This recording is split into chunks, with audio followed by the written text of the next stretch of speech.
focus on your dreams, and the law of attraction will take care of itself. What is money and why do you want it?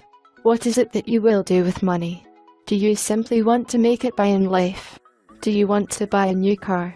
Do you believe that by having more money you will be happier, secure, set, or done needing to struggle? The thing about money is that it truly is a magical piece of equipment that you can use, but most if not all the population, by percentage, has never really learned how to properly use or attract money in their life, and many people have been conditioned by society to believe, secretly, that money is evil and it's more trouble to have it than not. So many people struggle, saying how they don't want it, but again, they think about it constantly. Do you do this? The way you think about money in those times of subconscious autopilot is how you ultimately live your life around money, and in many ways live your life. Are you living by the seat of your pants? Barely making payments, rent, etc.? Well, that tells me a lot about your thinking, and your possible upbringing about worthiness and deservingness in your life. I think I would be right to say that at some point in your life, you've run into a person you possibly looked to for answers, and they told you, or they told someone else, or they reacted a certain way about money in front of you, and since that point in your life you've subconsciously took in a belief that frankly was not yours, and never has been. But that doesn't change the fact that you still have it right. Sure, we can say we're just a collection of beliefs and habits that others have offered us in a time of subconscious vulnerability. But should you and I blame them for this? Should we blame our parents for not doing a good job and teaching us the ins and outs of money? Where should we go looking for answers? Where should we go to point our finger to and blame for the lack and limitation we have in life surrounding money? How do you feel about money? What I'm about to say is important, so listen up. You and I can only do one single thing that can do any good at this point when we feel this way towards money, and that's go inward and examine the beliefs we have about money. Do we feel good when we get money? Do we feel bad when we give money away or pay bills? Do we stress when money is not in the bank when we need it the most? Do we struggle and believe that we need that better job or career to have a secure and lasting future in this world? Well, this is prime real estate to be picking up and testing throughout the day when thoughts of money come flooding into our minds. When you're purchasing gas at the pump, when you're paying for your kids to go to soccer, when you pay that late charge, when you pay that overdraft fee. What is your belief at the current moment? Now why exactly do I keep beating this dead horse over and over, bringing this conversation back to examination of your beliefs? There are profound absolutes in your thinking about money, but the biggest, most afflicted and diseased thinking about money occurs when there is stress behind it. This stress is what you must face, one-on-one, and stare in the eye. This is where the battle of money beliefs start. The battlefield of money begins with you accepting the way you feel, but not succumbing to these fears and disbeliefs. Yes, you very well may be getting kicked out of your house, or your car repossessed. Your entire life may be being turned upside down because of the lack of money in your bank account, but be that as it may, and as hard as that turmoil can be, it's a chance to see into your most hidden and frightful place in your mind. This place is where the shadow lurks, the beliefs of unworthiness and hate for oneself hides. But by bringing yourself back to a stable mind, and just letting the feelings of stress and lack and limitation pass you by, is where your freedom is bought, and you're returned to a state of possibility.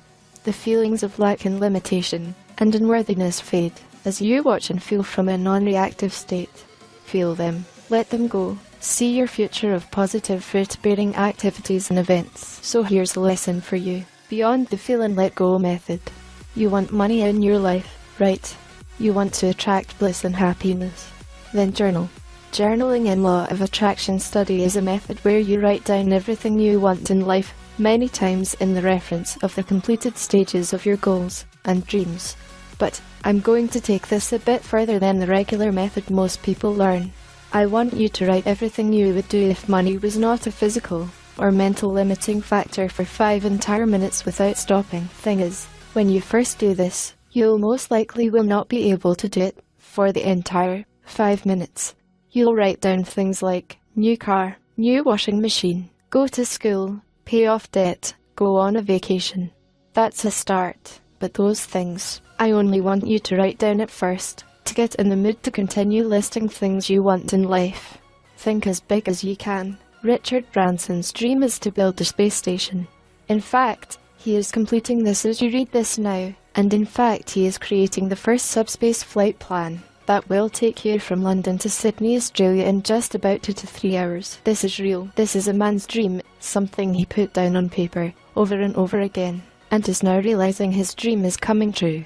Whatever you believe is too big, doesn't have to be impossible. Big dreams have small goals that can be attainable, and by pushing yourself to open up your mind to possibilities that you never thought were possible, you open up the way to goals that may have seemed big before you started journaling, and now they are seen in a different light, a light that brings about movement and activity that creates accomplishment. Because, when it comes down to it, money is fun as hell to have. It makes life easier, and it does great good in the hands of those who care about the world, and the people in it. You'll find the biggest giving hearts are those who have a lot of money. They already learned that life is not solely about the money, but it is important to have, and it's okay to have, but it's not okay to worship. You can love money in a respectful way, but once you misuse it and see it as something that has to be taken or conquested after you lost your way and need to reinforce your beliefs on the purpose of money, and all that purpose really is to bring humanity closer together. Listen, let me tell you something about money, and how myself and all my mentors feel about it.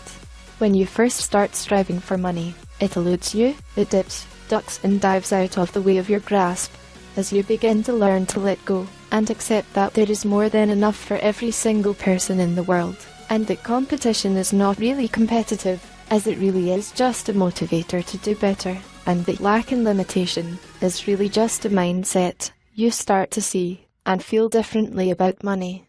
To me, money is the same as going to a river and either bringing a spoon, a cup, a bucket, a barrel or a 5,000-gallon water tanker with you. It's really up to you what you bring, but no matter how much you take from the river, it keeps flowing.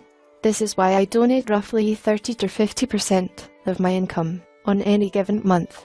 Because it doesn't matter, it's an illusion anyway, and when you step away from the need of money, money comes to you, as long as you have a plan that excites you and brings you into alignment of your true self. Execute a plan for excitement and happiness, and watch your bank account grow. If you don't have a plan, chances are you won't get the money. It's similar to walking into a bank for a loan.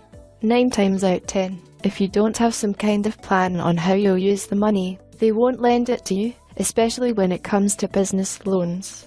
Life and reality are the same way.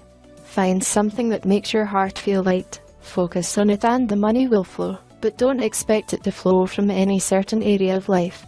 As Tai Lopez says, don't do what you love, do what you like. This means, many times, the things we love to do should be just that, things we love to do, and should not always have to have a monetary effect because of it. Let money come through your excitement and feelings of joy. Learn to use the law of attraction correctly by watching your thoughts. You can also see reality and the law of attraction kind of like a dream. Let's say you're constantly being chased by a demon. This demon chases you every single night, over and over and over, and never stops. But the thing is, you decided to keep running from him. Why? This is where you stop, turn around, look at him, then ask a simple question. Why are you chasing me, demon? Your demon will tell you, I have no idea. This is your dream mate. In real life with money or anything else, you ask that demon your resistance. Why? By listening to what it's saying and feeling. You'll find it's most likely something entirely different than you thought, and that you no longer ever need to run from it again. And if that feeling of running or worrying comes up again, just refocus and listen to what it's telling you. If you want to learn more law of attraction methods, be sure to pick up our free ebook. It's a great read, and it's great for beginners, and it's a great refresher course for those who already have a grasp on the laws of attraction. Keep conscious and apply these methods, and you'll soon find life is a lot easier than you were told or experienced. Have fun, enjoy life, you deserve it, and you're worth it. This has been Elli Sanders from thequantumtouch.com, wishing you all the best in your coming attractions.